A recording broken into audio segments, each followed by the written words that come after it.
Today is episode 3 of Uncut Chicago. How do you feel you were able to stand out? It was a really hard grind and a decision to drop out of school. Interview number 6 done. I would say the main thing is just being persistent. Today is episode 3 of Uncut Chicago, and we have 2 sick interviews. The series has been going super well so far, and I've appreciated all the love. And honestly, I was planning on stopping at the end of October, but I think this is going to go way further than October now. Honestly, just been enjoying doing this, and I've been enjoying all the feedback I'm getting from everyone. You know, comment on this video if you're excited for the rest of the series, but yeah, let's just jump right into it. All right, so well, we're rolling. So one thing I always start everything out with is just talk about your journey.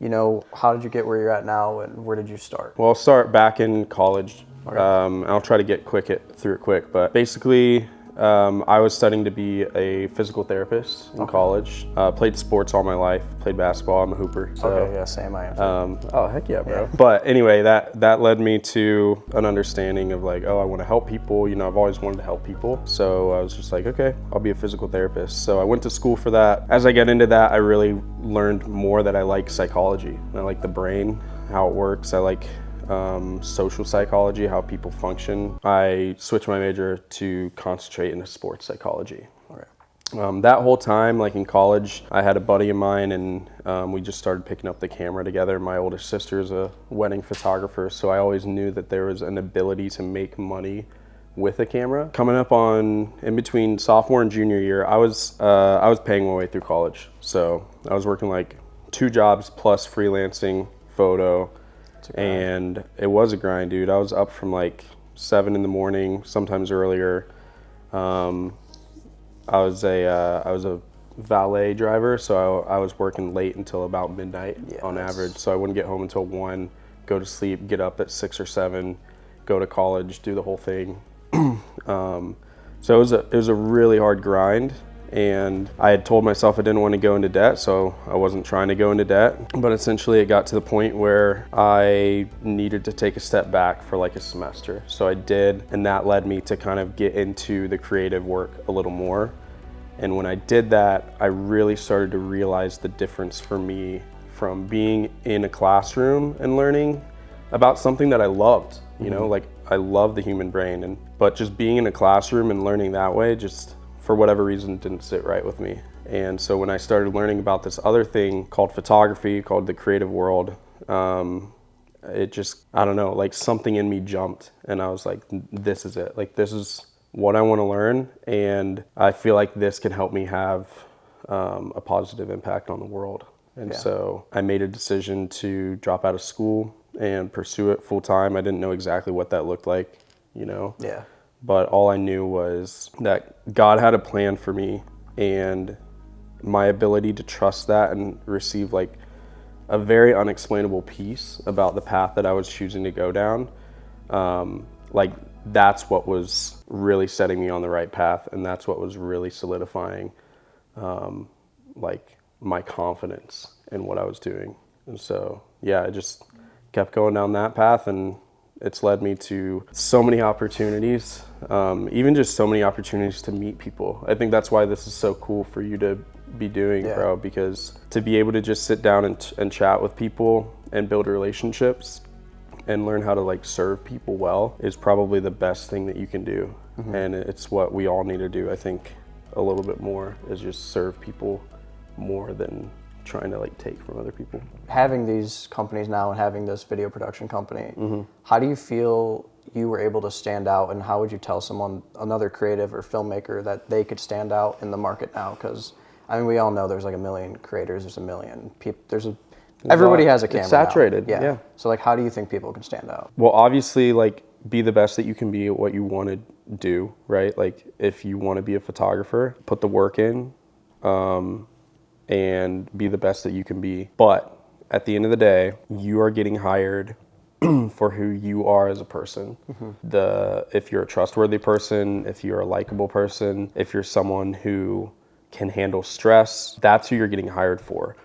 And in a world where so many people can do, you know, the same or similar things, the skills are the same way, people are gonna hire you because they either know you or they've heard from other people who you are. And how you handle certain things. And so if you want to stand out, then be a person of integrity, be a person that works hard, and be a person that relates well to people. And you do that by serving people. You do that by like thinking of others first. So next thing that I've been asking everyone is, if someone just got their camera, they're a beginner, and they got their first camera, how would you suggest they make their first dollars doing filmmaking, or whether it be photography, any creative field? How do you suggest they make their first dollar? Well, there's so many different ways. Yeah. So it depends on what you want to do. If you want to shoot photos, just start with the people close to you. Don't necessarily ask them to invest money, and like again, it's all about serving people. So it's like, go to the people close to you and be like, hey, I have this service that I'm providing now. I'm getting better at it. I'm maybe not the best, but like I would love to be able to provide that service to you if that's something you need. And then just start there and then build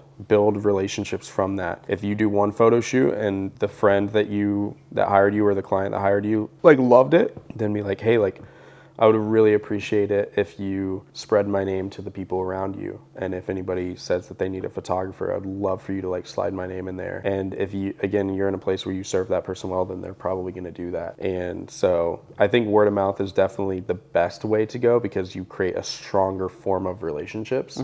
Sure. One thing I said in the last one we did, or two interviews ago, was if you're going to do that free work, or you're going to do that stuff with family, you're going to reach out to those people, try to make that work geared towards what path you want to pursue. Yeah. Like if you want to be a photographer, then take pictures for them. 100%. If you want to be like a documentary filmmaker, then try to Make do a documentary fake film. documentary with someone. 100%. Just gear your fake portfolio to that work. Yep. That's the end of this one, guys.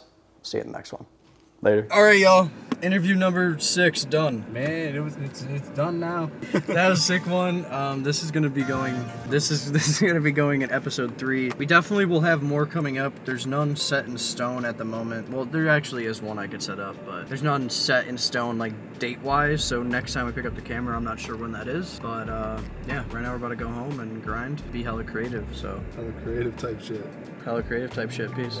All right, so first thing I ask everyone is backstory, what you've done, how you got where you are, and just like the story of your creative journey. I grew up playing piano. Started playing piano at 6 years old. So I always loved music. I think around the same time I tried to start rapping. My dad had a recording studio. So really just growing up doing music. Then when I got older, about 8 years ago, started taking music serious. That's how I got into cameras. So I thought I was just gonna use it, as a tool to further my rap career, but I fell in love with it and just started shooting. So that's how I became a cinematographer. So you've been doing videography for 8 years. You've been a musician for almost 21 years. Yeah. And now you're trying to move into more of the social media side of things. Yeah. So trying to move into that, what do you think people that are also trying to do it could do to stand out amongst other people? Because there's like a million people. There's a million like people who have a camera.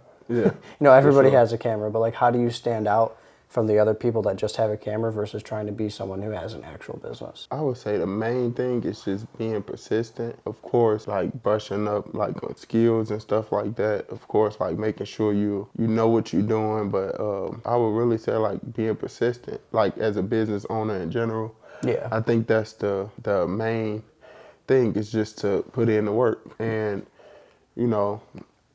reach out and you'll find the right people. Yeah, I agree. I think a lot of it is a connections game too. It's like you meet someone, whether it's like this or you just meet someone outside, and if you have your camera with you, they'll probably ask you a question about like, hey, why do you have a camera? I've had so many people walk up to me, it's just like, yeah, what do? You have a camera, and just have like a great conversation or make a great connection out of it. Yeah, so it's always good to like not flex, but like show that you're that person. Like if you embody being a videographer, you're most likely gonna get more just connections through that world if you're doing that. Yeah. Cool. Well, that was great. Thank you. Bro. I really appreciate it, man. This was interview number 6, or 5. This is interview number 6 or 5, so we have another one tomorrow. This was a great one, really awesome. Every link he mentioned will be in the description. You could also just send it to me. I'll put it all in the description of the video. Okay, appreciate you. We'll see you in the next one, guys. Peace. Peace. All right, that's the end of this episode. We have another one coming out next week. The goal is now to drop them once a week, along with the 2 interviews that are in each episode. If you haven't noticed so far, I'm only doing 2 interviews max per episode. Maybe sometimes 1 interview. It's like if it's a really big guest that took up a lot of time and just was like a little more show worthy. But I mean, I've loved everyone so far, and 2 has been perfect. So I want to continue doing that. And yeah, honestly, just happy for everyone that's tuning in. It's not getting a crazy amount of views right now, but the views that it does get, it really impacts a lot of people. And the people I meet in Chicago and the people that DM me say, I love your interviews and I love everything that was said by the guests. So thank you to all the guests that have been on. Thank you to all the people that are viewing. And that's really the end of this one. I will see you in episode 4 next week, most likely next Tuesday, Wednesday, or Monday. It'll be in one of those days. So we'll see you soon.